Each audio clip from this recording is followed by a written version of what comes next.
조상의 그 뿌리를 바로 아는 것이 참 중요한 것 같아요. 예를 들면 덕수이 씨는 충무공 이순신 장군과 율곡 이 선생을 배출한 아주 명문가입니다. 그런 집안의 후손이 자기 조상의 뿌리를 제대로 알지 못해서 비루하고 비겁하고 제대로 살지 못하다가 자기 조상의 뿌리를 제대로 알고 난 다음에는 우리 손조들이 이렇게 훌륭한 어른들이었구나. 손조님들에게 부끄럽게 인생을 살아서는 안 되겠구나. 이제 깨닫게 되고 행실을 고치게 됩니다. 기독교라고 하는 종교는 너무나 귀한 종교고 예수 그리스도 그분은 알면 알수록 너무나 신비하고 오묘한 분이기 때문에 요한복음에서도 그런 말씀을 하잖아요. 예수님께 진리가 있는데 예수님을 떠나서 어디로 우리가 가겠습니까? 예수 그리스도 그분을 알면 알수록 한없이 영광스럽고 1000번을 다시 태어나고 10,000번을 다시 태어나도 예수 그리스도 그분을 믿고 그분의 제자 되려고 하는 마음이 우리에게 있게 됩니다. 특별히 사도 바울이 쓴 그 서신들을 읽어보게 되면 얼마나 그 진리가 깊고 오묘한지, 우리가 믿는 기독교가 이런 진리의 반석 위에 굳게 서 있구나. 한없이 영광스럽고 그리스도인이 되었다고 한 사실을 우리가 자랑스럽게 생각하게 되는 것입니다. 오늘 봉독한 고린도후서 5장 1절로부터 10절 말씀은 굉장히 어려운 말씀입니다. 학자들 가운데 가장 논쟁이 치열한 그런 부분이기도 합니다. 사도 바울은 보배를 담은 질그릇이라고 하는 아주 유명한 그림 언어를 사용했습니다. 질그릇이라고 하는 것은 흙으로 만들어져 가지고 사정없이 깨집니다. 한번 깨지면 다시 접합을 해가지고 고쳐 쓸 수가 없어요. 그래서 일회용으로 쓰고 버리는 것입니다. 우리 인생은 참 질그릇과 같이 연약합니다. 조금만 어려움이 와도 견딜 수가 없고 툭툭 쓰러지고 무너지는 것이 우리 인생인데 이 질그릇에서는 보배가 담겨 있습니다. 예수 그리스도라고 하는 보배가 그 속에 있는 줄로 믿습니다. 한없이 연약한 존재죠. 그리스도인이라고 해서 실패하지 않습니까? 질병에 안 걸립니까? 다 어려움을 겪는 것은 마찬가지입니다. 오히려 예수 믿고 예수 그리스도를 전파하다 보면 더 많은 환난과 역경이 찾아올 때가 많아요. 질그릇처럼 연약한 존재지만 이 질그릇에는 예수 그리스도라고 하는 보배가 담겨져 있다는 사실을 기억해야 됩니다. 그렇기 때문에 사방으로 우겨싸임을 당하여도 쌓이지 않고 답답한 일을 당하여도 낙심하지 아니하고 박해를 받아도 버림받지 않고 거꾸로 뜨림을 당한다고 할지라도 망하지 않는 것, 이것이 그리스도인의 삶인 것을 믿으시길 바랍니다.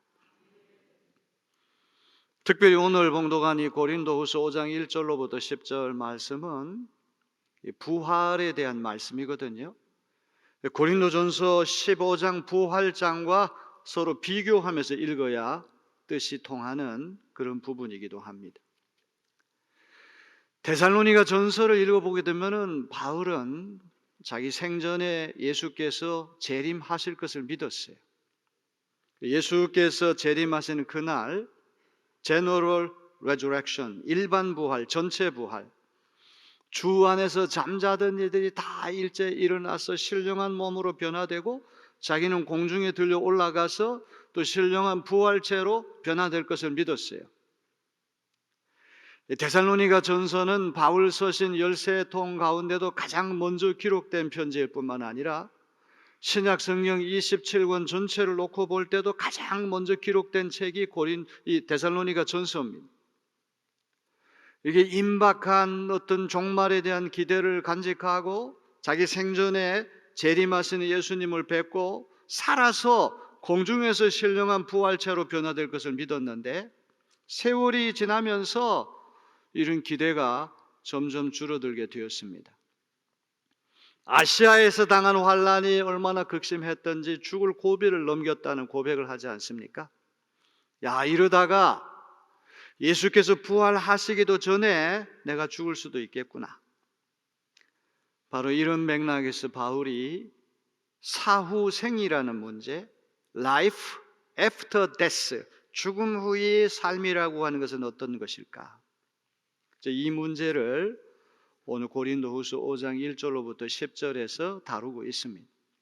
너무나 어려우면서도 무거우면서도 중요한 말씀이기 때문에 오늘 5장 1절로부터 5절까지만 제가 설교하고 다음 주일에 6절로부터 10절까지를 2부로 나누어서 설교를 하려고 합니다. 우리나라에 처음 의료 선교사로 들어온, 감리교 의료 선교사로 들어온 분은 윌리엄 스크랜톤이라고 하는 분입니다. 예일 대학을 졸업하고 콜롬비아 대학에서 메디컬 닥터로 있었던 분입니다. 그 당시 미국 사회의 상류층 1%에 해당되는 엘리트 중에 엘리트인데, 어머니 메리 스크랜톤과 두 분이 한국 땅에 초기 선교사로 오셨어요. 부부가 선교사로 나가는 경우는 많지만 아들과 어머니가 함께 선교지에 나오는 경우는 극히 드뭅니다. 어머니 메리 스크랜톤, 시란돈 대부인, 시기란돈 대부인, 그렇게 우리가 이야기를 합니다. 이분이 이화학당을 세워서 오늘날 이화대학이 세계에서 가장 큰 여자대학으로 크게 발전했습니다. 그런데 이 윌리엄 스크랜톤이라고 하는 분은 딸이 넷이 있었는데 딸 넷이 전부 다 외교관들하고 결혼을 했어요. 외교관이라고 하는 직책은 세계 여러 군데에 흩어져 가지고 일을 해야 되기 때문에 아버지의 무덤은 예일 대학에 있는 뉴헤븐에 있고, 어머니의 무덤은 양화진에 있고, 사모님의 무덤은 영국에 있고, 윌리엄 스크랜톤의 무덤은 일본 고베에 있어요.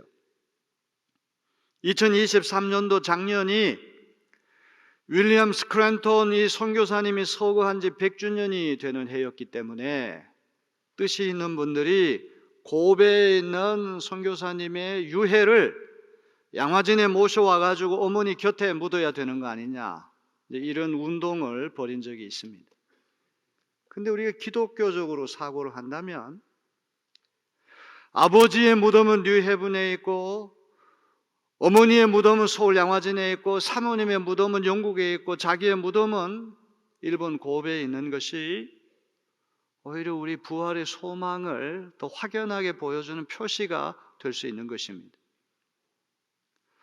지금으로부터 1600년의 전전에 어거신이라고 하는 이 천재 신학자가 고백록이라는 책을 썼는데 거기 보면 재밌는 얘기가 나와요. 어머니 모니카가 오스티아라고 하는 곳에서 여행을 하면서 열병에 걸렸어요. 점점 기력이 쇠해져서 이제 곧 돌아가실 것 같아요. 아들인 어거스틴이 조바심을 합니다. 어머니가 고향에 돌아가시고 아버지 곁에 묻혀야 되는, 이렇게 객지에서 객사하면 안 되는데요, 이렇게 조바심을 하니까 모니카가 그런 말을 해요. 아들아, 그런 걱정을 하지 말라.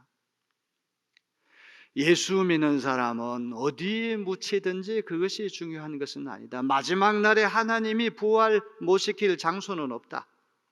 내가 여기 객지에 묻힌다고 할지라도 하나도 염려할 것 없다. 오히려 너는 주님의 제단에서 나의 이름을 기억해 다오, 이런 유언을 남겼다고 하는 것입니다. 구약 시대의 예언자를 대표하는 엘리야, 율법 세계를 대표하는 모세, 두 사람은 다 무덤이 없잖아요. 모세도 어떻게 죽었는지 알 수 없고, 그 흔한 비석도 무덤도 없고, 엘리야는 하늘로 승천에 올라갔고, 예수님도 무덤이 없잖아요. 사도 바울이 오늘 이 고린도후서 5장 1절로부터 10절에서 우리가 죽은 다음에 이 자연적인 몸을 벗고 부활체, 자연체에서 부활체로 변형되는 거, 이거는 필설로 형언할 길이 없는 거예요. 중요한 것은 로케이션이 중요한 것이 아니라 오리엔테이션이 중요하다. 어디 장소가 중요한 것이 아니라 어떤 방향을 향해 있느냐가 중요한 거예요. 오늘 우리가 이 땅에 살고 있다고 할지라도 우리 마음이 영원한 세계를 바라본다. 그 방향, 오리엔테이션이 중요한 것이 로케이션, 어떤 지역, 어떤 장소, 그것이 중요하지 않다고 하는 사실을 기억해야 됩니다. 사도 바울이 그런 고백을 했잖아요. 겉사람은 이게 계속 쇠하여진다, 후패한다. 옛날 성경에 보게 되면 쇠붙이에 녹이 슬듯이 좁나방이 옷을 갉아먹듯이 겉사람은 후패하지만 속사람은 날이 갈수록 날마다 새로워진다, 이런 고백을 하잖아요. 겉사람은 뭘 얘기합니까? 이건 자연인 상태를 얘기해요. 피조물로서의 인간의 한계성, 살다 보면 여러 가지 역경과 고난에 노출되고 가지가지 환난과 가지가지 핍박을 받는 어떤 인간으로서의 모든 연약함, 생로병사, 이거 다 자연인 상태에 우리가 겪어야 하는 것이죠. 겉사람은 육체만 얘기하는 게 아니에요.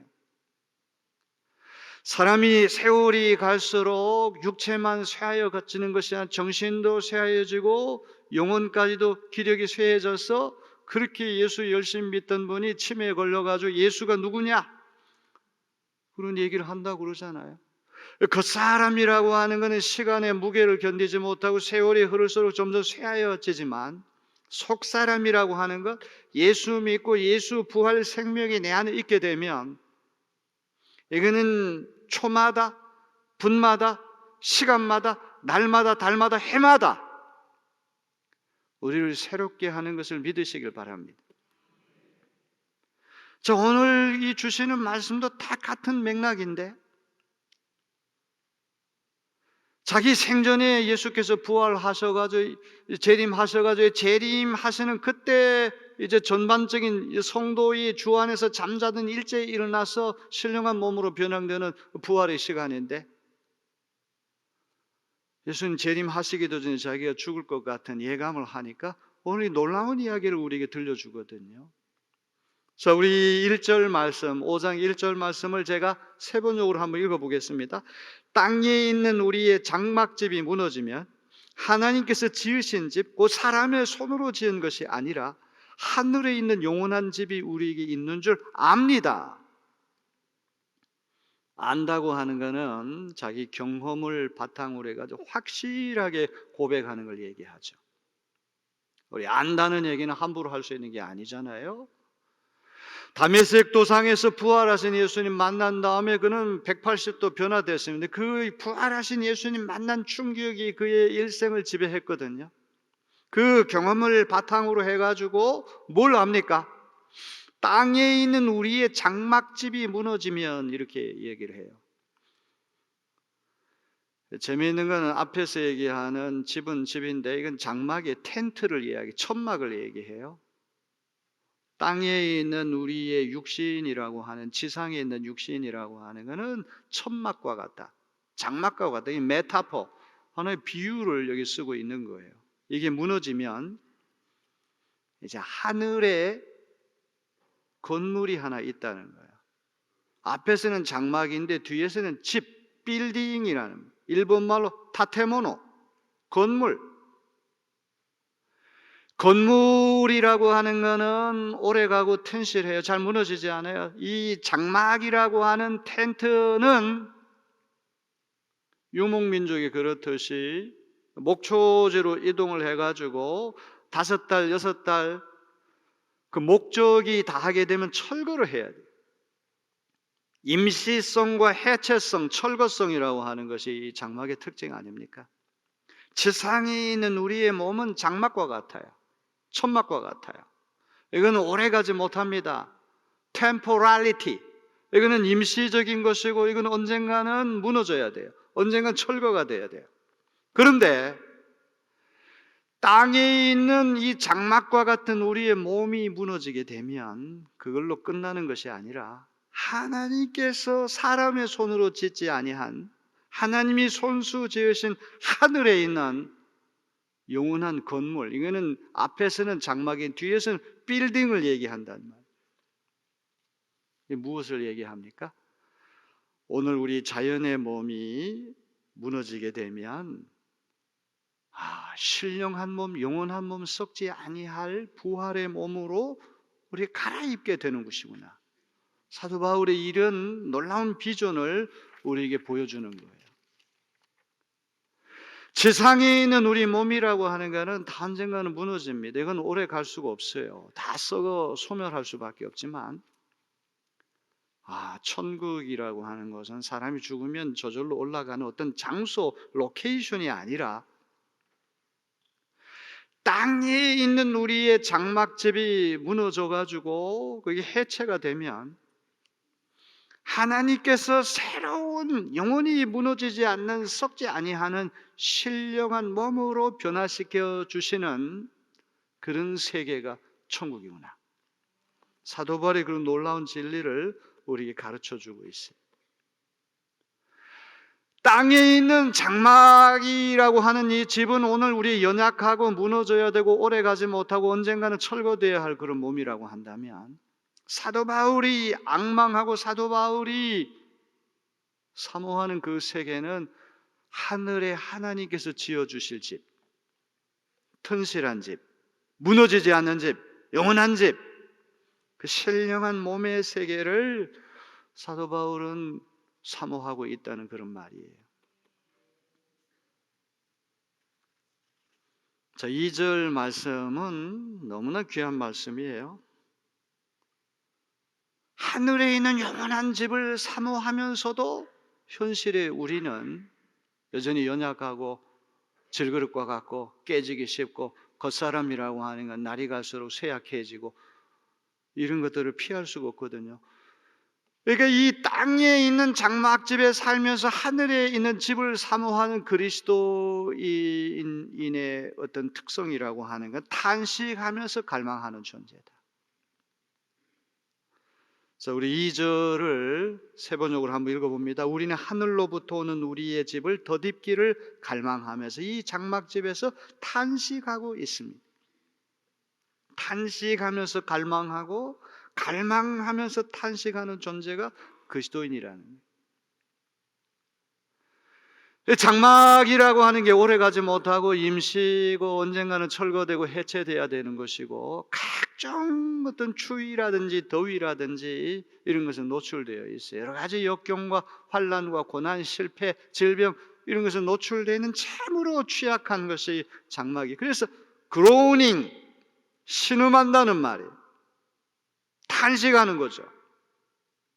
오늘 우리의 삶이라는 것은 어떤 피조성의 한계 때문에 탄식하고 여러 가지 많은 어려움을 겪으면서 질병을 겪으면서 실패를 겪으면서 예수 믿는 것 때문에 박해를 받고 예수 전하는 것 때문에 어려움을 겪는 탄식하는 그런 삶이지만, 예수 믿는 우리는 탄식하는 것으로 그치는 것이 아니라 하늘로부터 오는 우리의 집을 덧입기를 갈망하는 거예요.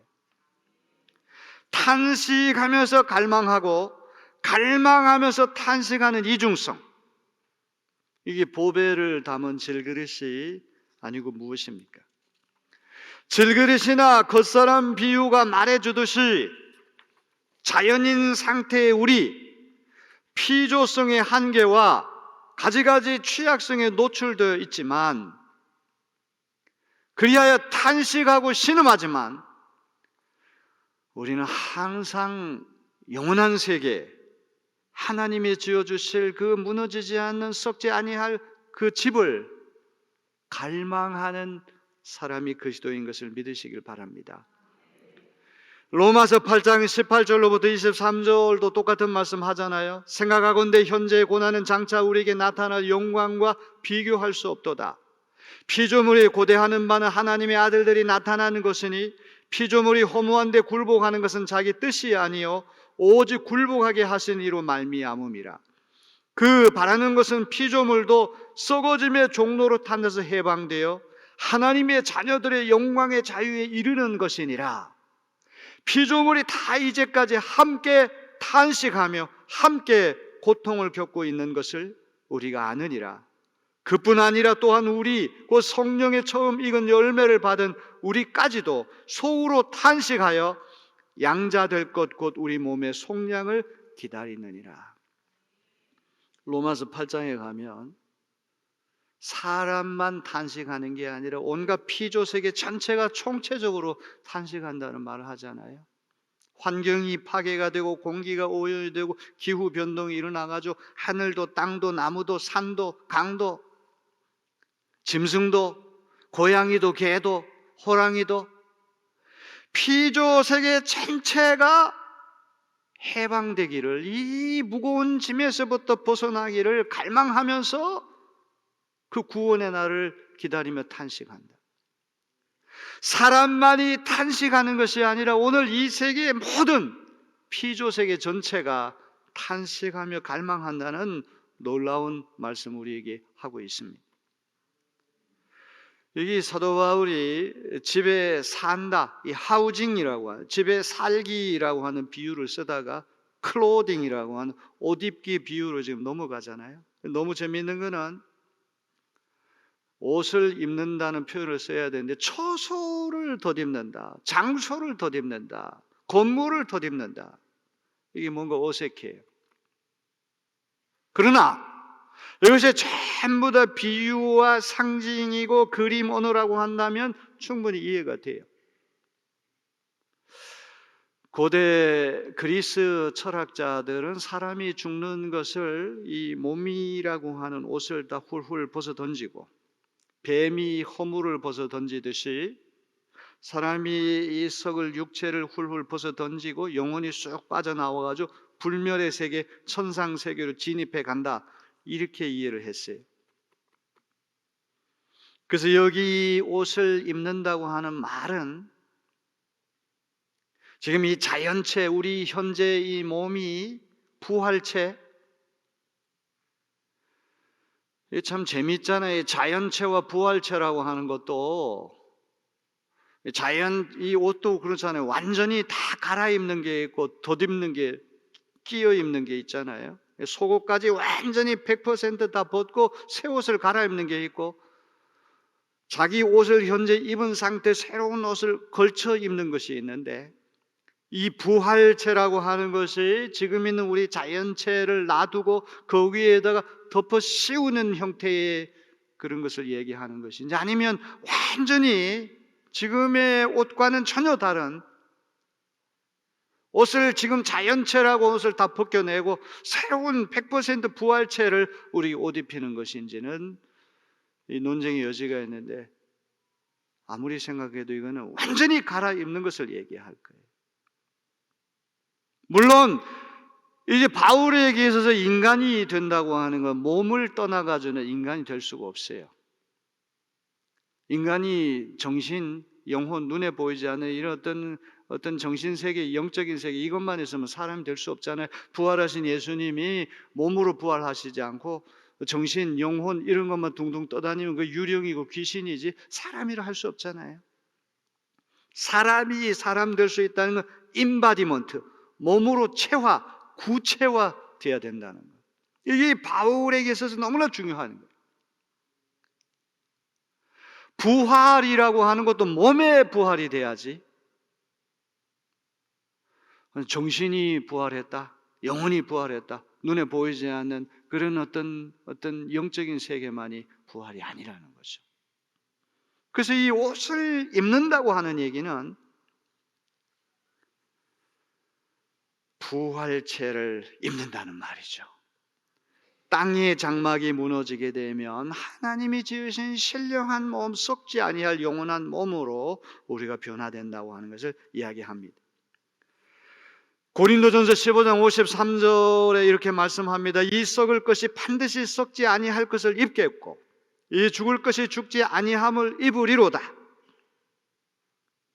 땅의 몸, 자연체, 이 죽음 후에 변형된 신령한 몸을 부활체,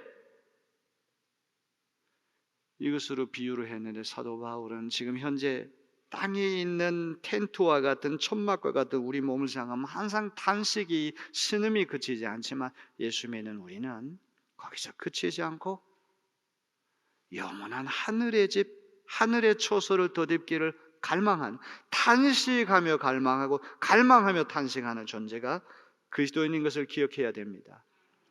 자, 2절 말씀이 4절에서 다시 한번 이 옷 입기 비유를 통해 가지고 다시 한번 재차 강조됩니다. 우리는 이 장막에 살면서 무거운 짐에 눌려서 탄식하고 있습니다. 우리는 이 장막을 벗어버리기를 바라는 것이 아니라 그 위에 덧입기를 바랍니다. 장막을 벗어버린다고 하는 말은 이 그리스 로마 철학자들을 염두에 둔 거예요. 그 사람들은 옷을 벗는다는 얘기, 육체가 이게 다 무너지게 되고 육체가 이제 죽게 되면 영혼, 정신, 이성 이런 것들은 그 옷에서부터 빠져나와가지고 불멸의 세계로 올라간다 생각했는데, 장막을 벗어 던지는 몸이 완전히 소멸되는 것이 아니라 몸을 우리는 끝까지 붙든다는, 그 위에 덧입기를 바랍니다. 헬라 철학자들이 말하는 것처럼 장막을 벗어 던지는 것이 아니라, 육체를 포기하는 것이 아니라, 우리는 자연체와 부활체라고 하는 것이 연속선상이 있으면서 불연속선상에 있는, 뭔가 연결되면서도 전혀 새로운 차원, 여기 죽을 것이 생명에 삼켜지게 하려 한다는 말, 삼켜진다는 말이 카타포테라고 하는 말이, 카타포테라고 하는 말은 들짐승이 먹잇감을 꿀꺽 삼키는, 성난 파도가 물에 빠진 사람을 삼켜버리는, 아주 격렬하게 제압하는 걸 얘기해요. 이 새해가 시작되면서 너무나 슬픈 일들이 이렇게 일어나서 정말 마음이 아파요. 너무나 젊은 친구가 하나님 부르심을 일찍 받았어요. 자식이 죽으면 그 평생 부모 가슴에 묻는다고 하는 말이 있잖아요. 그리고 오늘 부고에도 나왔지만 아주 건강하신 어른, 누가 보더라도 저분은 100세까지 사신다고 생각했던 어른이 갑자기 운동 가셨다 쓰러져서 돌아가셨어요. 며칠 전에는 텍사스에서 저 같이 공부했던 친구 목사님이 폐암에 걸려서 투병을 하다가 작년에 여기 한국에 와서 제가 만나고 그랬는데 결국은 버티지를 못하고 돌아가셨어요. 같이 함께 공부하고 고생했던 친구라서 마음이 하루 종일 무거웠어요. 슬펐어요. 죽음이라고 하는 게 멀리 있는 게 아니구나. 우리 주변에 이런 일들이 일어나요. 그런데 죽음이라고 하는 것이 들짐승이 먹잇감을 꿀꺽 삼키듯이, 성난 파도가 사람을 삼키듯이 죽음은 생명에게 삼킴을 당한다는 거예요. 이게 기독교의 진리인 줄로 믿습니다. 십자가에 달려 돌아가신 것을 끝나는 것이 아니라 사흘 만에 부활하심을 통하여 최고 원수인 죽음을 꿀꺽 삼키는, 생명이 죽음을 삼키는 역사가 기독교에서 일어나게 된 줄로 믿습니다. 생각해 보세요. 기독교는 십자가의 종교이기 전에 부활의 종교 아닙니까? 십자가는 패배고 실패고 다 도망가는 거죠. 십자가만 있다고 그러면 기독교 생겨나겠습니까? 부활로부터 기독교는 시작되는 거예요. 부활로부터 기독교적 소망이 시작되고 부활로부터 교회가 시작되는 거예요. 부활에서부터 십자가로 이게 거꾸로 가는 것이, 십자가에서 부활로 가는 게 아니라 부활의 시점에서부터 십자가로 이게 뒤로 돌아가는 것이지, 죽음이 생명에 삼킴바 된 것을 믿으시는 여러분 되기를 바랍니다. 이제 가장 어려운 부분이 이 3절이에요. 이 3절은 사본이 두 가지 버전이 있거든요. 그래서 우리나라 말도 개역개정하고 새번역이 이 사본 버전을 각각 다른 걸 선택해가지고 번역을 했어요.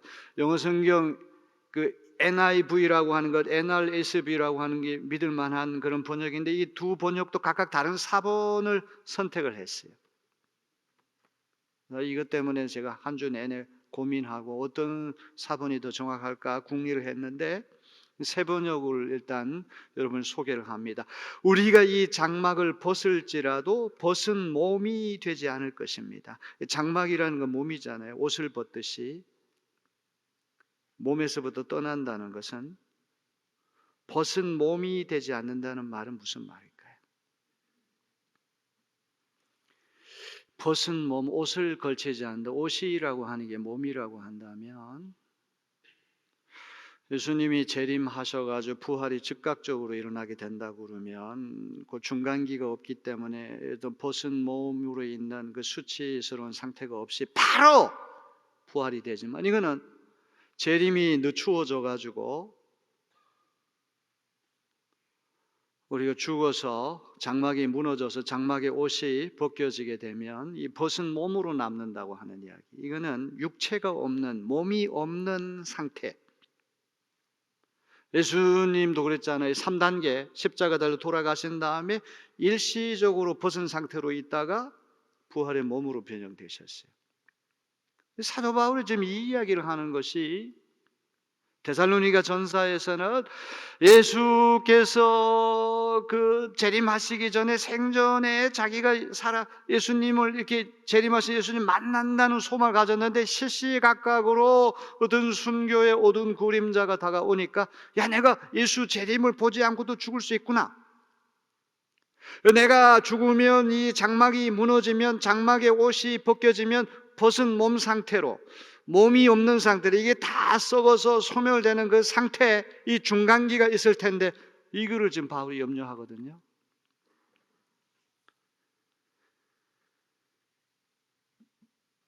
시시각각으로 다가오는 순교의 위험 때문에 재림을 목격하지 않고서도 죽을 수 있다는 사실을 예감하는 것이죠.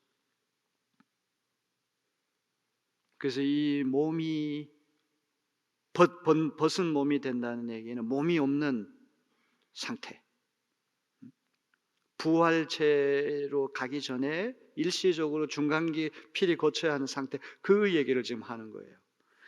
자, 이거 다 하려고 그러면 몇 시간 동안 이게 골치 아프니까, 골치 아프다는 말은 좀 삼가해야 되겠지만 솔직하게 저 상당히 골치 아팠어요. 이게 음력설인데 우리 가족들하고 어디 가지도 못하고 어제까지도 계속 사무실에 들어 앉아가지고, 이게 독단으로 해석을 하면 안 되잖아요. 그러니까 자료들을 읽어야 돼. 자료 읽는데 시간이 많이 걸려요. 그러면 다 읽을 때는 다 이해가 돼. 독고 나면은 이게 정리가 안 되잖아요. 어산무사하고 이게 희미해지니까 이 글로 표현을 해야 돼. 그래서 글을 쓴다고 하는 거는 흐트러진 생각을 정리하는 거고 그런 거 아니에요. 그러니까 글을 쓰면서 생각이 정리가 되고 깊어지고 사상이 발전하게 되는. 20년 동안 내리교회 목회하면서 주일 설교만큼은 제가 반드시 기록으로 남기는 이유가 있는 거예요.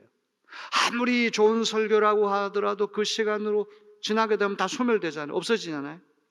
그런데 글로 표현을 해야 되는 거예요. 그래서 기록, 문자라고 하는 건 힘이 있는 거 아닙니까? 이 3절에 걸려가지고 여러 자료들을 다 읽으면서 원래 10절까지 설교하려고 그랬는데 도저히 할 수가 없더라고요. 시간이 안 돼가지고. 자, 이제 마지막 5절 읽으면서 설교를 마칩니다. 5절을 우리가 개역개정으로 한번 다 같이 읽어볼까요? 곧 이것을 우리에게 이루게 하시고 보증으로 성령을 우리에게 주신 이는 하나님이시니라. 땅에 있는 장막집이 무너지게 되면 이제 하늘의 처소, 하늘의 건물, 하나님이 손수 지으신 영원히 무너지지 않고 썩지 아니하는 그 집으로 이제 갈아입게 될 그 터인데, 이것을 이루게 하시는 분은 하나님이신데, 이 하나님이시라고 하는 게 중요한 게 아니라 여기 보면 보증으로 성령을 우리에게 주셨다, 이게 중요해요. 보증이라고 하는 말이 헬라 말로 아르라본이라고 하는 말인데, 이거는 다운 페이먼트, 선금, 계약금. 1억짜리 자동차를 산다고 할 때 1억을 다 완부를 하지 않고 2천만 원만 선금으로, 계약금으로 주더라도 이미 8천만 원 다 줄 걸 믿고 차를 넘겨주는, 부활이라고 하는 거, 예수 부활이라고 하는 게 아직 날개까지 오지 않은 것이지만 예수께서 부활의 첫 열매가 되셨다는 것도 그런 뜻 아닙니까? 추수 때의 첫 열매라고 하는 것은 앞으로 이와 같은 열매를 대대적으로 추수할 것을 보여주는 예고편, 신호탄이 돼. 본격적인 추수가 앞으로 일어날 것이다. 예수 부활이 기점이 돼가지고 앞으로 대대적인 부활의 추수가 일어날 것이다. 그걸 보여주는 신호탄이랍니다. 또 하나, 이게 선금을 내고 계약금을 내고도 자동차나 집을 미리 내가 받아가 소유하듯이 아직 내 것이 100% 되지 않았다고 할지라도 성령께서 보증을 써주셔서 예수 부활이 이제 우리의 부활이 되었다는 얘기 아닙니까? 그래서 참 이 기독교라고 하는 게 참 흥미로운 종교 아닙니까? 사람이 죽었을 때 우리는 영결식이라는 말을 쓰면 안 돼. 명복을 빈다 이런 말은 기독교적 용어가 아니에요. 영결이라고 하는 말은 영원한 결별이라는 말이잖아요. 어떻게 영원한 결별입니까? 주 안에서 잠들었다고 얘기하거든요. 잠든 이들은 이렇게 흔들면 금방 깨어날 것 같단 말이에요. 주 안에서 잠드는 상태 그 모두로 우리가 들어가 가지고 이제 예수님이 오시는 그때에 잠드는 이들이 일찍 깨어나 가지고 신령한 몸으로 변형된다. 이게 바울이 보여주는 비전이에요. 과학과 의학의 세계에 물든 우리는 그거는 2000년 전에 신화적인 얘기지 그게 우리하고 무슨 상관이 있느냐. 그렇게 우리가 치부할 일이 아니죠. 여기 굉장한 진리가 들어가 있는 거예요. 보배를 질그릇에 담았다는 이야기, 겉사람은 날이 갈수록 쇠약하나 속사람은 날이 갈수록 새로워진다. 오늘 음력설을 맞아가지고 여러분의 속사람이 예수 생명이 성령께서 보증해 주시는 그 부활 생명이 여러분 안에 충만해지기를 주님의 이름으로 축원합니다. 며칠 전에 우연히 텔레비전 채널을 돌리다가 특종세상인가 뭐 하는 거 아주 재미있는 얘기들이 많이 나온 특종세상 혹시 보신 적 있어요? 그 보니까 106세 된 할머니가 한 분이 나오셔가지고 하는데 그 작은 글씨를 안경도 없이 다 읽고 밖에 나가가지고 운동기구 30분씩 운동하고 106세 할머니가 노래를 하는데 그 뭐 제비라고 하는 노래 뭐 제비처럼 춤을 추면서 이렇게 노래를 부르는데 참 대단하구나. 대단하구나. 그런 분들은 아주 드물겠죠. 106세인데도 끄떡도 없어. 저런 분은 120세까지 살겠구나. 저는 오늘 여러분들이 예수 생명이 속사람이 예수 부활의 생명이 능력이 여러분 안에 있다면 그 할머니 못지않게 그렇게 되어질 줄로 주님의 이름으로 축원합니다. 꼭 그렇게 되어지기를 주님의 이름으로 기원합니다. 우리의 이 자연 상태의 몸이라고 하는 것은 쇠약해지고 어떤 필연적으로 장막이 무너지듯이 언제가 철거될 날이 오지만 우리는 땅이 아니라 로케이션이 중요해요. 오리엔테이션, 어느 쪽을 지향하고 살 것인가. 바울이 보여주는 비전이 우리의 비전이 되어지기를 주님의 이름으로 축원합니다.